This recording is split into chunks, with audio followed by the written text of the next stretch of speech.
トークトラックを使い始める前の課題としては、予定が詰まりすぎていて、新しいミーティングを入れられないっていうところが課題だったかなというふうに思っています。すぐに共有したら終わることだけれども、メッセージでは、テキストメッセージでは伝わりきらないだとか、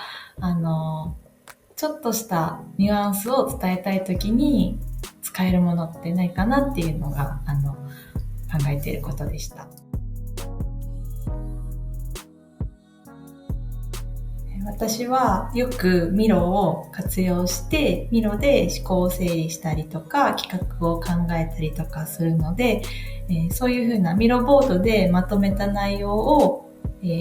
非同期で共有するときに役に立ちました。なのでそれを共有するためだけの会議を入れなくてよかったというところで、スケジュールが埋まりすぎてるっていう課題の解決につながったのではないかなというふうに思っています。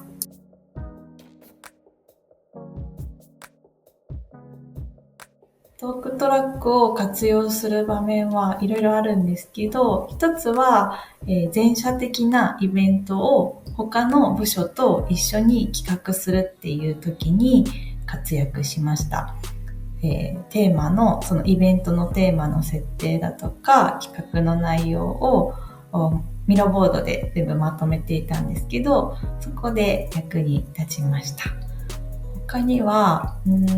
私の所属しているチームで何か課題が出てきたときに、上司がミロボードでまとめた内容をで、気になるポイントとかがあったときに、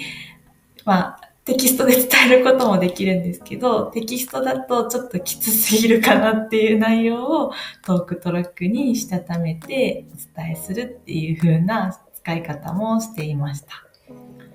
他にはそうですね。先日実施した、イベントに関しては複数の方に参加していただいて、ミロ社の方、浅野社の方、社内のメンバー2人っていう風にたくさんの方に